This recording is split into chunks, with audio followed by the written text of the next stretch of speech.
Hello, Calling Up Community. I'm Claudia Alec, and today we are understanding BIPOC.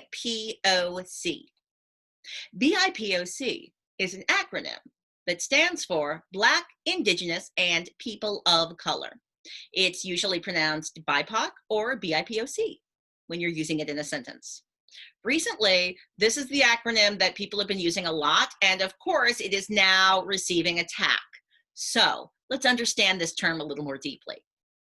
Back in the day, I used to use the term POC, people of color, to refer to the shared community of folks who were receiving the negative impacts of white supremacy culture. And this was because when I tried to advocate just on behalf of Black folks, white supremacy culture would come at me with, well, that's just a you people thing. Well, you people are like that, and that's just a you people thing. So then we were like, yo, it's not just a us people thing, because also this is happening to our Latinx brothers and sisters, and also this is happening to our Asian brothers and sisters, and also this is happening to our Indigenous brothers and sisters. We'd come at them with a coalition, and then we would be able to fight the lie that white supremacy culture was trying to tell us, that our harms weren't even happening. It was very easy to attack us when we were individualized and by ourselves. So working as a coalition helped. People of color, that was useful. Also, frankly, we did not want to name ourselves the non-white club.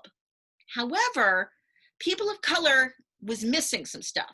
For instance, I started a group, co-led a group that was a business leaders, people of color business leaders coalition. This was like 7 or 8 years ago. And one of the members in the very first meeting named that they felt deeply disenfranchised by the titling of our group. We asked why, and they named that they present white in the world.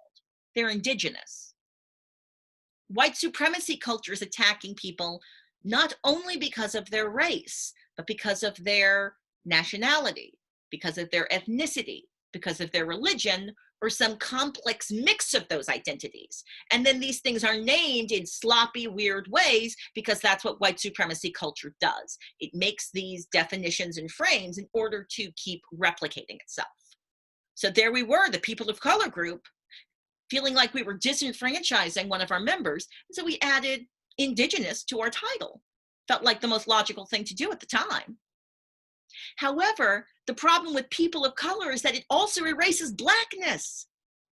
I have been in spaces where white supremacy culture is insidious. White supremacy culture had us in the space wanting a bunch of Black and brown folks to be clapping for an all-white panel. Why? Because that all-white panel was made up of people who had proximity. They were all white presenting members of the community. And the institution, the predominantly white institution, had chosen to empower and enrich only those who had the most proximity to whiteness. And they had used that moment to not only claim success, to say no more advocacy would ever be needed, they also used that moment to erase all harms done to Black people. Anti-Blackness is different in the United States.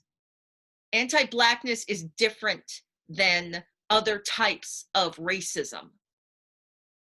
Strangely enough, anti-Blackness will be used to hurt and harm all communities, but also it will be used to convince a community that can somehow elevate itself and become more proximate to whiteness and white power by exercising anti-Blackness. So it's actually deeply important to name Blackness in your titling.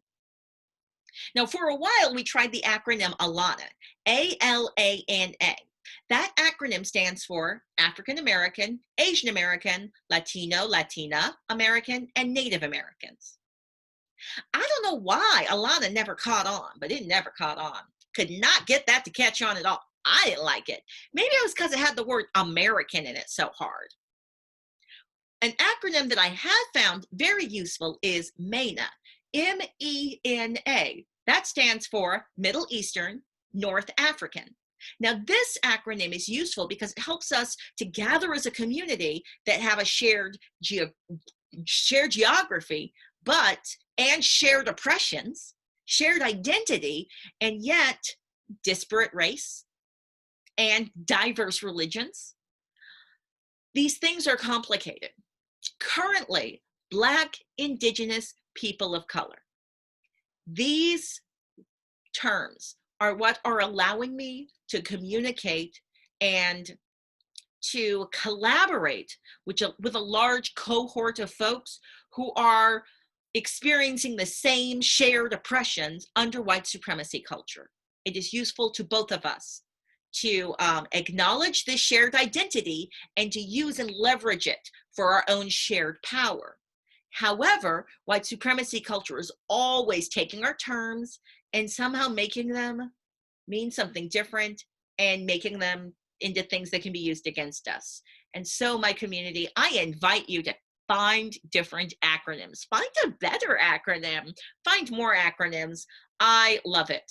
Ultimately, though, for our purposes inside our practice, we're using Black, Indigenous, and people of color. And when we use that acronym, this is what we mean by it. All right. Thanks, Calling Up community. I hope that this was useful to you. And actually, let me add one more thing. And this is a dangerous thing to add. I try not to speak for communities that are not my own or to speak outside of my own lived experience. So this is a complicated thing to share. So when I first began using the term Black, Indigenous, and people of color, I actually stress tested and I went to a bunch of people in my community and asked them, what do you think of this term? Do you like it? And I specifically went to some white presenting members of my community and asked, do you feel like this erases your identity? And I specifically went to Latinx members of the community. I've actually recently been told that Latina is a better term that's gender neutral and non-colonialist. So I think I might try to start using Latina rather than Latinx. I've been using Latinx for so long though, so it's going to take a while to use a different term, but Latina. So this, I went to several members of the Latina community to ask them, does BIPOC, does this make it feel like I'm using a term that disenfranchises you from our shared community and lived experience? And they leaned real close and said, why? And I'm telling you, 3 different folks, and they all did the same thing with me. They leaned close and they said, why are you doing this labor for me? Why are you trying to center my experience? Like, appreciate it, Claudia. Appreciate you, sis. But why are you doing all this labor to make those who have the most proximity to power feel like we're in? We already know we're in. Don't worry about us. And I said, okay. Even though I recognized at the time, individuals can't speak on behalf of entire communities, right? And regardless of the language that we're using, we're always going to feel like members of our community are feeling disenfranchised, because this is the point of white supremacy culture. It's meant and designed to split us up and to have us hurting and harming each other. It's a suicidal and genocidal societal frame.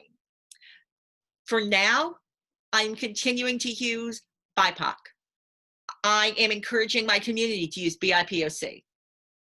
If any of my community have a better acronym, we are all ears. Thank you so much, community. Have a great day.